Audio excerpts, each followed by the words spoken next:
Hello, everybody. I'm Jim Daly from Daly Manufacturing, and joining you all today to talk about uh, nutrition again, of course. And that's what we always talk about, just about always, but about living a healthy, full life. That's really what it's about. Um, and I'm going to start out today with just a little bit of business, just to tell you that we're getting some things back on the shelf that's been off for a while. K-Men is being bottled as we speak, and well, I guess they just quit. But anyway, they'll be picking up again in the morning, and so that'll be back available very soon. We're going to have D 5000 very soon. It just came in, the soft gels for that product. It's a new product for us, but it's going to be available very soon. And I'm going to point out kind of one thing that about that. I had two choices of where to get it. And I was looking very closely at a product that's an offshore product, and got a C of A from them, and it's 5,000 IU vitamin D. And when I looked at their spreadsheet, it was about 4,700 IUs per capsule. So the FDA gives you some leeway on that. So about 5% plus or minus, but it should be variation between capsules, not what your average is. They recognize that capsule fuel weights are going to vary a little bit up and down. So you should target pretty close to right on and only have about that much variation in it. Well, some people sometimes will have it lower, but to have it lower consistently or for an average is not a good thing. Now, that price was very good they had, but I decided I'm not going to start out with a product that's already, under specifications when we, first put it out. And especially with vitamin D, because it's a little bit labile. It doesn't, it'll degrade over time. And, it will go down some, not hugely, but it will go down. So to start out with already just about 5% underweight, under specifications, and then have it go down, it's going to be out of specification for sure by FDA's regulations pretty quickly. So I ordered instead from Soft Gel Technologies because they don't do it. And that came in today. It was 6,600. And they actually go over quite a bit on theirs so that it can degrade down and have a shelf life of 3 years, that it'll still be within specs. So that's a difference. Now, I paid about 2.5 times as much for the one from Soft Gel Technologies. So it's a more expensive product, but it has what it says it has. In fact, it has a little bit more. And that's kind of one of the differences you see, because there's lots of this offshore stuff being sold, and it's a pretty good product, actually. It's not way under, it's pretty close, and it's a whole lot cheaper, but it's not quite there. It's just not up to our standards.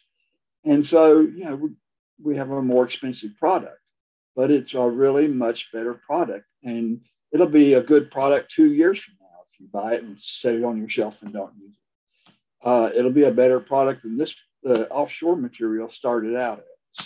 So that's kind of a difference that you have to realize, that you're going to have buying a premium product. You're going to pay more for it, but you're going to get a better product.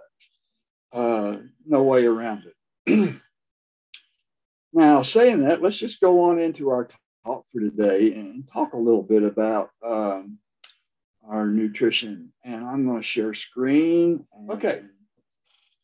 Well, what essential nutrient do you not get in your diet? I'll give you some clues here. It's an oily, waxy substance, but it's many diets you have none of it. You get some in some diets. It's considered by many to be a hormone. In fact, Michael Hollick says it should be called a hormone and not a vitamin. He's probably the top researcher in this area. So that's another clue. You need so little of it, a day's supply is hardly visible. If I had what you need in a day's time in the palm of my hand, you wouldn't be able to see it.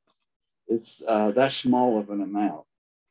Your body actually makes it, but it has to get the starting materials elsewhere. Without enough of it, big clue here, children get rickets. So probably most of you know what it is by now. And then you must be exposed to radiation in order to make it in your body. So there, if you haven't guessed yet, it's vitamin D. The radiation comes from sunlight. And that's what we're talking about today is vitamin D and how we get it, a little bit about what it's good for and how much we need, and just some basics on vitamin D. Vitamin D is known as the sunshine vitamin, and people refer to it like that quite often. Vitamin D is mostly made in the skin. That's where you get most of it naturally, you would say. We don't really get vitamin D itself from the sun. Rather, the UV radiation from the sun supplies the energy to make that transition. And basically just makes a modification of the cholesterol in your skin. It breaks a little ring structure there. And it's taken from there. We can get some vitamin D from animal foods, but you never get enough of it from foods, whether it's animal foods or any other kind of foods. Theoretically, you can get some by exposing mushrooms to sunlight too. They do it kind of the same way people do it, I guess. There again, the UV exposure of mushrooms can make some in the mushrooms. Milk is fortified with vitamin D2. And vitamin D2 works. It's not as effective as D3. It takes about 30% more to get the same activity level as D3. But it does work. Does it have the same effects for everything? If you just take more and do it that way? Not quite sure, to be honest.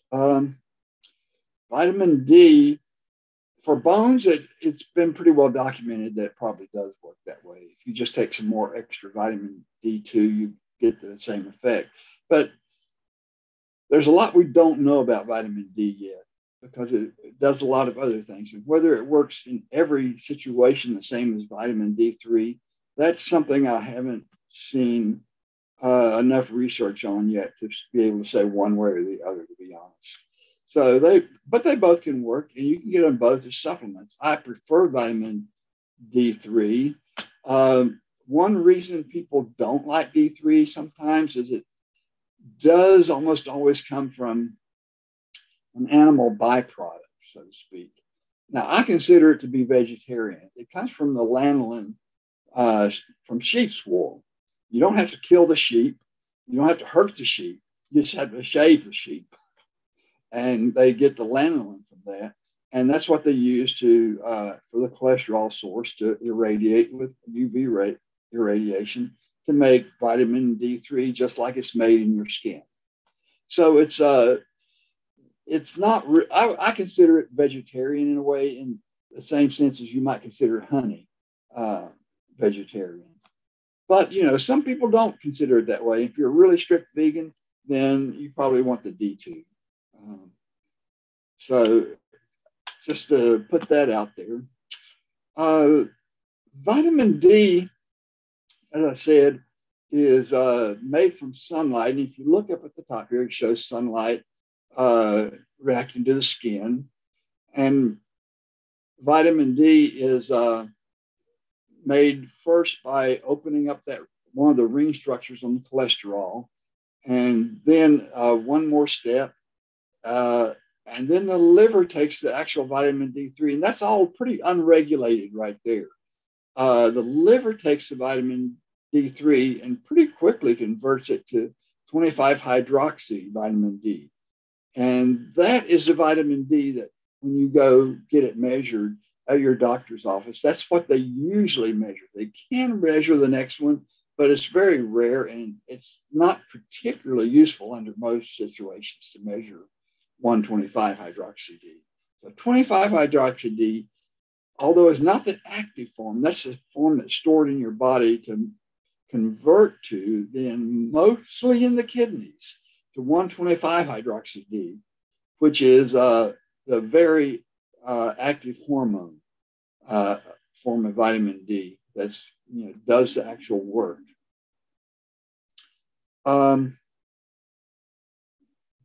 125 is also made in a few other tissues that have the enzymes to do it, but most of it is made in the kidneys and goes into circulation as it's needed. Now, the interesting thing about vitamin D for many years, until really the last 15, 20 years, people considered vitamin D, almost everybody did, is to be something that was for the bones and bone health and not going beyond there very much. There were people out there saying, yeah, it does other things, but most of the top researchers in vitamin D were saying, no, it doesn't do all that stuff. It's for bones. And now they've reversed that. And it's really pretty recent that people have started to look at this. And one of the real clues to vitamin D having other activities is that the vitamin D receptor, VDR receptor, can be found all through a lot of different tissues in the body that have nothing to do with bone. And that's a pretty good indication that it does things elsewhere, because the body won't put it out there if it doesn't need it. I would say that God didn't make junk and put in there. He didn't put a lot of stuff that you didn't need in throughout the body like that. And, to me, that's a principle that we always need to look at, because whether you believe in God or you believe in evolution, however your belief system is, the body doesn't keep junk around. Back as soon as there was the human genome study, they were looking at all the genome and they were finding, 30 years ago, a lot of sections in the genome where they weren't encoding proteins. And they thought, well, there's a lot of junk in the genome that's left over from evolution or something. And they were talking about all the junk DNA in the chromosomes. Well, back then I just said, in the way the body works, it's not what happens. The body doesn't have junk. And, it turns out in this case, I was right. I'm not always right, but in that case I was, because now they're finding that all that stuff in between the different genes actually does serve a purpose. It's not junk DNA in there. In fact, and that's kind of a basic principle. So when you look at something like that and you see vitamin D receptors all through the body, you say, there's something going on there besides bones. And that's a good clue. And there really is just one vitamin D receptor. However, it's located through there and probably has different response elements and downstream, you might say, factors to regulate whatever it's regulating. And that's a lot of different things. We're going to look at some of the things that vitamin D does now. Well, what does vitamin D do? And that's a question I get a lot. This particular review article up here was reviewing some of them, and it says the biological activities of vitamin D and its receptor in relation to calcium and bone, homeostasis, cancer, immune, and cardiovascular system, skin biology, oral health. Wow, that's a bunch of different things in one review article. And it goes on to give an indication of a broad scope of action for vitamin D. But even that isn't very complete, because you could actually add to that diabetes, obesity, brain health, autoimmune diseases, allergies, muscle growth, and even more. In fact, I've got a list on the right here of different things that I have seen in the literature that vitamin D can be involved with. And frankly, most of these have multiple studies, not just one. And some of them, a huge body of research. Bone is enormous. You know, the vitamin D in bone research. I mean, there's thousands of articles in the research about that. There's getting to be quite a lot on immunity. Oral health and teeth, not as much, I don't think, but it's certainly there. For allergies, actually, it's pretty good. For skin health, heart health, multiple sclerosis, there's actually a pretty solid, long-standing body of research on vitamin D and multiple sclerosis. So for cognition, for rheumatoid arthritis and osteoarthritis, depression, a lot there for depression.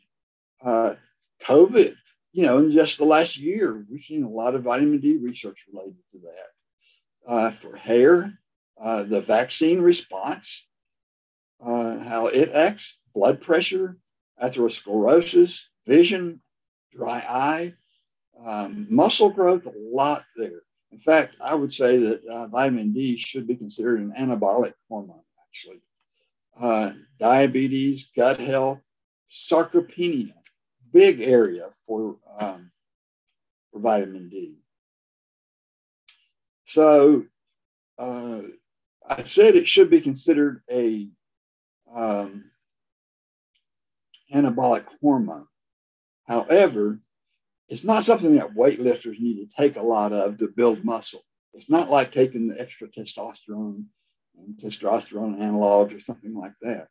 But if you don't have enough of it, it will certainly inhibit your ability to build muscle well.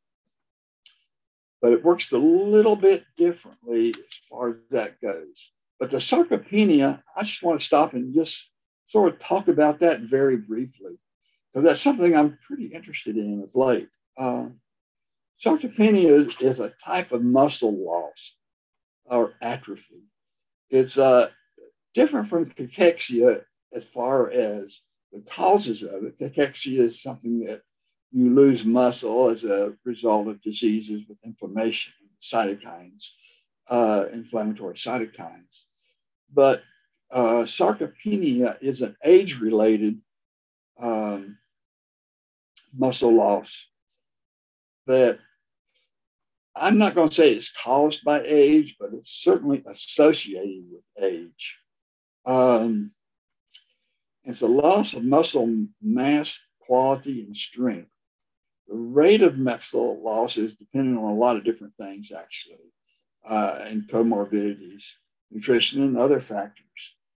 The two main things that you can do to prevent sarcopenia, and you really want to do that because this muscle loss is pretty devastating to the body. When you're seeing the muscle, like on this guy, atrophying, it's not just muscle, it's actually organ tissues, lean mass throughout the body. And sarcopenia is a very good indicator of a short lifespan ahead. It really is. It's not a good thing.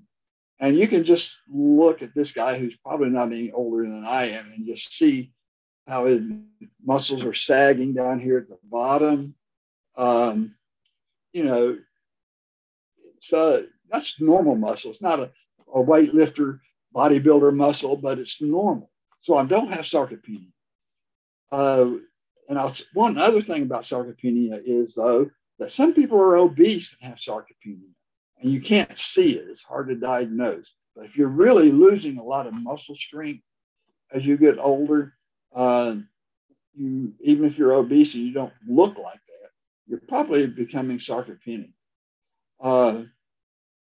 One thing that does make a difference is where you start out. If you start out really lean without a lot of muscle, the sarcopenia really catches up with you pretty quick. Somebody like Arnold Schwarzenegger or Derek Screen, these guys, but they probably won't develop sarcopenia because they start at a different level from most of us as far as the amount of muscle they have. So they've got a lot to lose before they get to the sarcopenia stage. But it really is something that vitamin D is closely involved with too. And I will say that one thing, there's some pretty decent evidence that people as they age do not develop sarcopenia if they maintain exercise and adequate protein, and particularly amino acid leucine, that is a stimulant of muscle growth. Those two things are two things that you can do along with the vitamin D to really prevent the development of sarcopenia. Keep those exercise. And when I say exercise, it actually takes two types. You have to have the load-bearing exercise, weightlifting type exercises, and you have to have the endurance exercises. The weightlifting exercises what really keep you putting on muscle mass and new protein production. The endurance exercise is what stimulates mitochondria to be made, which is the energy factory of the cells. And you've got to have both to have good muscle mass and function. So you really have to do both of those kinds of exercise. Just going out and jogging isn't enough, and just doing weightlifting isn't enough. You've got to do both to have ideal muscle health. And then you've really got to have the protein. You don't have to have huge protein, drink all the big shakes every day and like that, but you've got to have, a good quality protein and a pretty good amount. And I think that vegetarians have done a disservice to themselves by de-emphasizing the need for protein. You can get a pretty good amount of protein in a vegetarian diet, but if you aren't careful, you can get too little in a vegetarian diet too. And especially not so much the amount of total protein, but the amount of specific amino acids that you need, because protein is made up of 21 amino acids. And if you're deficient in just one of those amino acids, you don't make the protein that needs it. So you have to have a well-balanced and a good amount of protein. And you can very easily get an imbalanced protein on a vegetarian diet in particular. So you have to be careful about that. But the protein is important, but so is vitamin D. So let's don't ignore any of that. Well, how much do I need to take of vitamin D? And that's a really hard question because I can't answer it for anybody unless you've had a test to see where your vitamin D levels are. Vitamin D, this is from the National Institutes of Health. They're pretty conservative. Some people would disagree with these numbers a little bit, but and one of the really, really frustrating things is there's two ways of measuring vitamin D, either nanomoles per liter or nanograms per milliliter. And you see both of them out there quite a lot, and it's just really confusing to everybody. So if you need to realize, and usually though, if you get a doctor's report, it'll show, that you're deficient or insufficient or borderline or something like that. You just have to read that. But if you want to get these numbers for yourself, you can get it really off the internet really easily. It's a vitamin D fact sheet from the National Institutes of Health.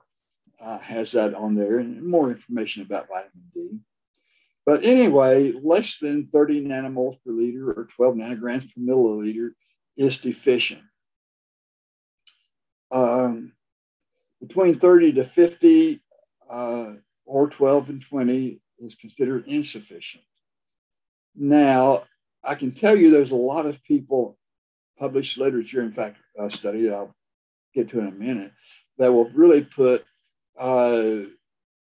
up to 12 as deficient, and insufficient a little bit more in the middle range here. So up here. So, there's some disagreement among the scientists about where you should be. But I'll put this up for now. And it's from an authoritative source, but so are some others.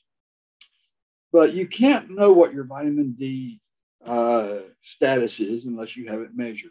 And I would suggest that everyone, if they go to the doctor and get blood work done, they should at least once a year get a vitamin D done as well. It's not expensive. It doesn't add probably anything to your out-of-pocket expense.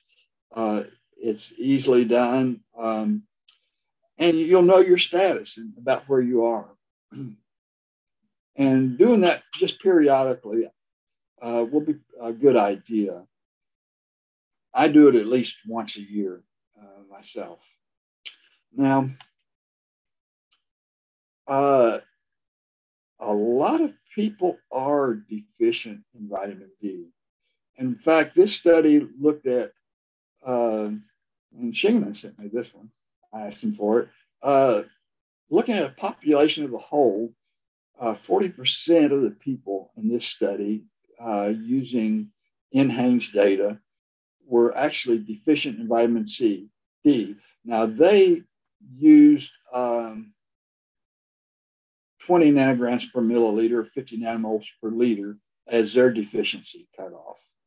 So that's, if you look at the NIH in the fact sheet, that's what they considered deficient and insufficient. So, 40% at any rate were low in vitamin D of the entire population. Now, if you do the other people's definition with insufficient, you'd have almost everybody vitamin D deficient or insufficient. But you can see here, it's age related. It goes up to almost 50%. And I don't know if you can see that or not, but that's showing the level by age. Now, if you show it by race, it really gets even more interesting. And I'll show you the same paper here, and you can see that people with really dark skin, boy, that deficiency really jumped to around 80% for what they consider Black and Hispanic, almost that many, and other ones, which would probably be Asian, Native Americans, down to the 50 to 60%. So you can see that if you have dark skin, you really have a high likelihood of being vitamin D deficient. But almost everybody does, for that matter, anymore, because so many people spend so much time indoors that it's really almost impossible to maintain vitamin D status without taking a supplement for most people. And there again, just saying, these two groups here, 40% of the population would have fallen into that range. Now, how much vitamin D do you need? Well, as we suggested at the beginning of the talk, many people don't get any from their diet. If you're a vegetarian, even people who are not vegetarian, you'll get it mostly from some fish, but not a whole lot. And nobody gets enough from diet alone. Our major source should be from skin exposed to sunlight, but it has to reach an intensity threshold. You need midday sun. And this time of year, for the next few months, it's not going to be intense enough to make vitamin D, even if you are out in the sun, very likely. So it's just not enough. Now, it would take about 15,000 international units of a supplement to get as much as the lifeguard gets during the summer. So about that much per day.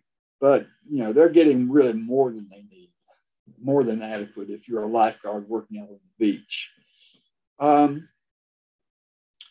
My suggestion is if you don't know your status, just assume that you're a little bit short on it, because it seems like most people are these days are in a either deficient or a borderline area where they're probably not getting ideal amounts. So I'd say take 1,000 to 2,000 units a day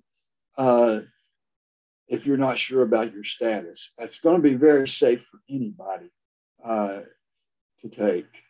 If you know that you're deficient, you should probably take about 5,000 a day until you can bring your levels up. And it'll take a while. It's surprising how long it takes to do that. But usually your doctor will tell you to do it. Some doctors like to tell you to take 50,000 units, twice a week or something like that. Not many. A few will tell you to take it 50,000 units a day. But that's really not necessary usually. That's a pretty unusual need to take that much a day, to be honest. However, 5,000 units a day is a pretty good, safe range for most people if you're deficient. And then when you bring it back up, then back off some. But, get out in the sunlight when you can too. It's really good for you in a lot of ways, not just vitamin D. That's one of the big ones, but certainly, you don't want to overdo it and, put yourself at risk of skin cancer, but you really do benefit from being out in the sun. And it's good for your immune system. It's good for your mental health. That's been demonstrated a lot. And I think those go beyond just the vitamin D even. So I really encourage people to spend time outdoors. This is a real problem for people I know in Korea because they are so fanatical about their skin and wanting to look as light skinned as possible. They wear these great big hats and cover up and avoid the sun like the plague. And, Korea, vitamin D deficiency is almost universal. It's just really that bad. They've got a real problem there because of that.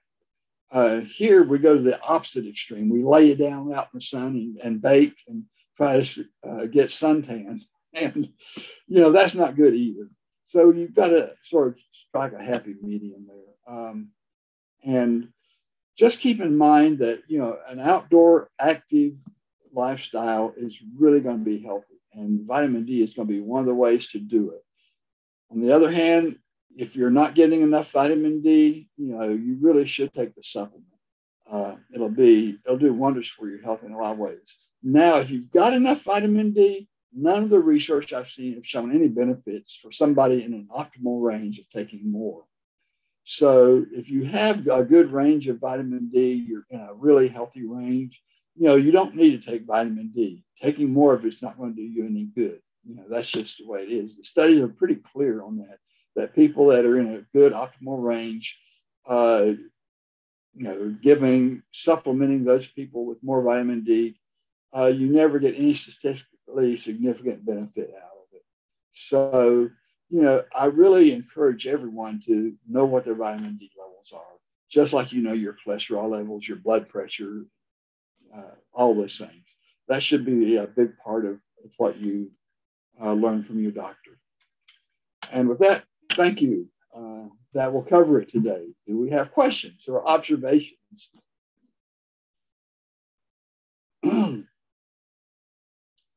Anybody want to add anything? So I'm checking my annual blood work. I didn't see vitamin D there. On where? From the annual, physical. A lot of them won't. You'll have to ask for it. Some of them will. Oh, you have to ask for. Okay. Yeah. Yeah.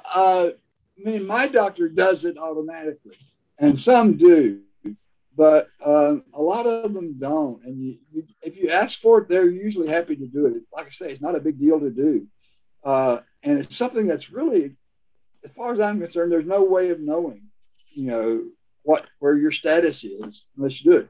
And I was deficient in it, and I was taking 1,000 units a day, so I upped it. And people really vary a lot on how they respond to vitamin D. For some people, 1,000 units a day will be just fine. Some people, it doesn't even seem to affect it.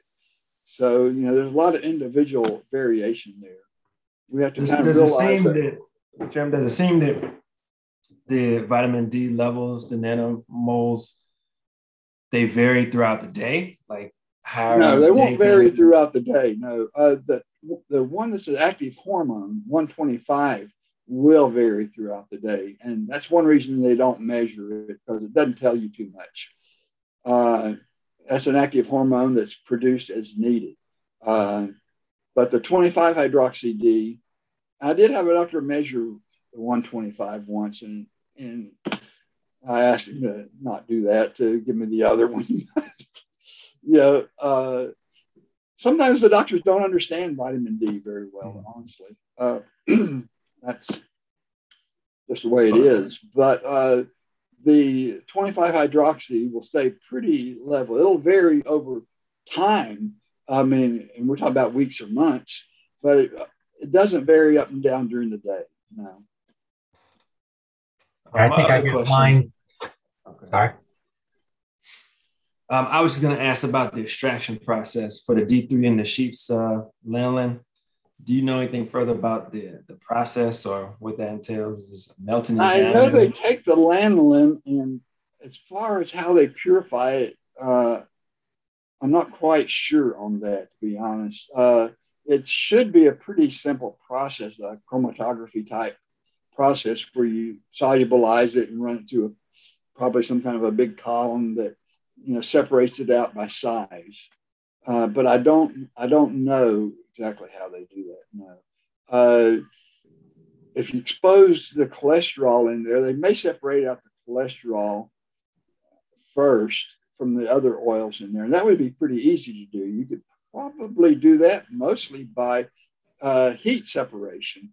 The cholesterol has a low melting, high melting temperature, and some of the other oils in there probably would be liquid. So you probably bring it up to about, I'll say, 120 degrees Fahrenheit, I would guess, and you'd have a liquid there with a cloudy stuff in it, and centrifuge it out, and that'd probably be the cholesterol coming out the bottom.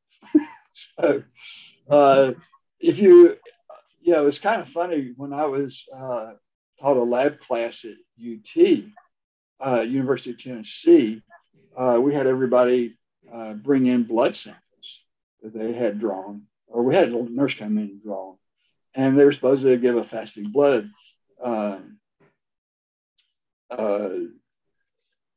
sample for us to use. Well, one of the guys in there forgot to do that. He had a big breakfast with bacon, eggs, sausages, all this kind of stuff.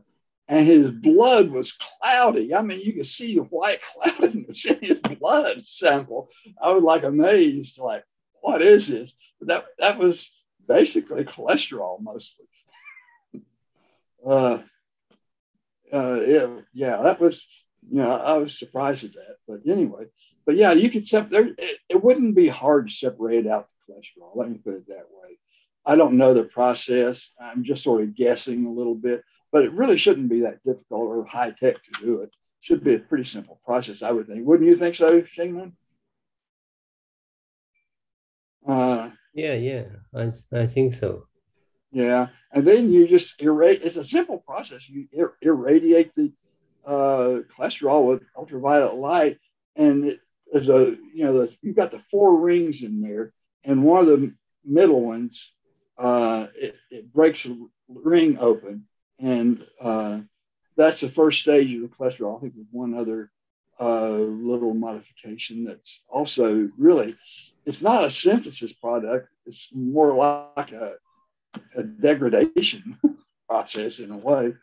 But at any rate, it's a pretty simple process to get to vitamin D. I just looked it up. Basically, it looks like you get 0.18 moles per sheet of vitamin D3 after the irradiation process of the 7-hydroxycholesterol. Okay. Moles per sheep. Well, I'd have to figure that out, how much that is. But anyway, actually, that's probably quite a bit of vitamin D, to be honest. Yeah, that's about 15 million 1,000 IU pills Okay. per mole of vitamin D. So that would be about 2.8 million pills per sheep's coat.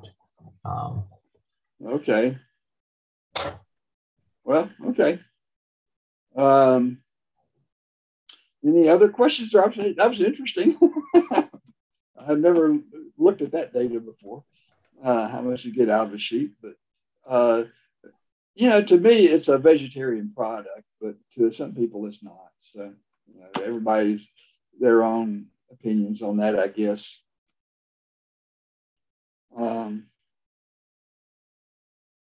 Anything else anybody wants to bring up or talk about?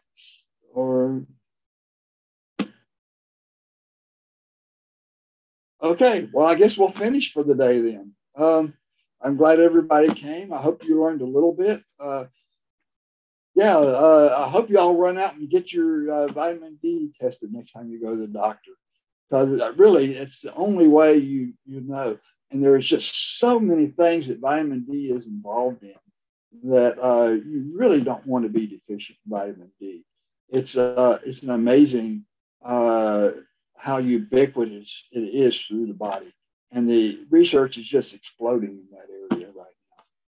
So you all be sure and do that, and have a great rest of your week, and we'll see you next month. We'll probably next month. We might be able to do it on Wednesday next month. Yeah, that'd be just before we go to the Soho show. So, okay, have a nice evening, and I'll talk to you,